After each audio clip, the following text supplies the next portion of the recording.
popping in, but what would your vision be if you came to work at InfoWars? Well, Alex, my vision would be, just kind of bring attention to what a lot of people don't like to bring attention to, and that's problems that are rooted in and embedded in different communities. Especially the African American community, and the immigrant community, and communities that are able to be very, very beneficial to society. But I feel like so many communities, especially for me, in the African American community, there's so many problems there. And there's so many broken homes and broken families, and it's called the Great Society. It is, and I feel like so many of those problems, aren't addressed because there's certain people that the African American leaders. I mean, it's hard to address issues like that without getting death threats and backlash, because I believe the globalists don't want those issues to be. Don't want those issues to be brought to light. I bet you've read Margaret Sanger's writings. The Democrats planned all this whole plan out to take over the African-American community, to kick fathers out, and then to basically reduce the population, which they've done. More than half the black babies never get born. They have, yeah. And Alex, and just to piggyback, off of what you said there, I mean, 75% of African-American households don't have a father. They have a daddy, but there's no father. And 95% of those father figures are in the system, the criminal justice system. 98% are in jail.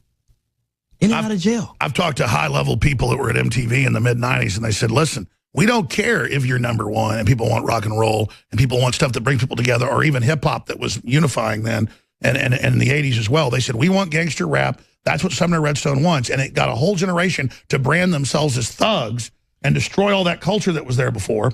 Because my dad was growing up, he said the black folks he knew dressed sharper than the white people.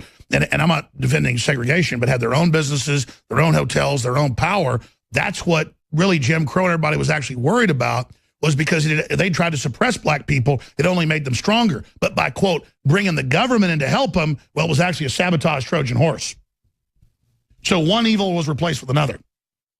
Absolutely, and you see that so much. And I think, a lot of people, especially with, President Donald Trump, and he's reached out to people to kind of tap people's minds and how he can bring people together. And I say, listen, it's not about victimizing the African-American community. It's about giving good, solid information.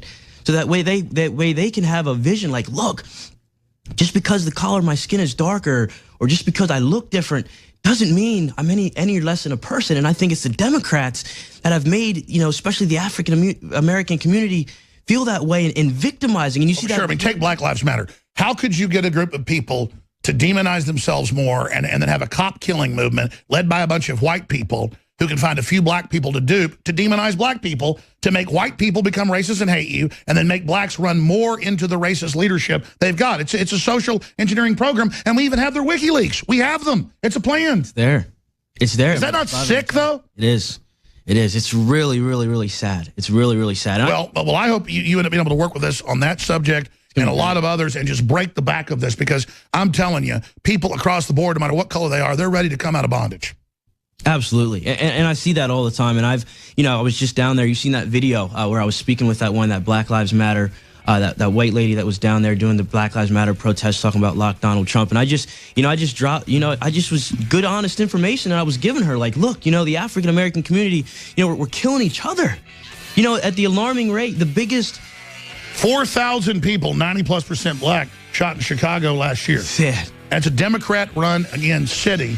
We'll talk about this more with Milo coming up. I will. Good to have you here, my friend. Good to be here.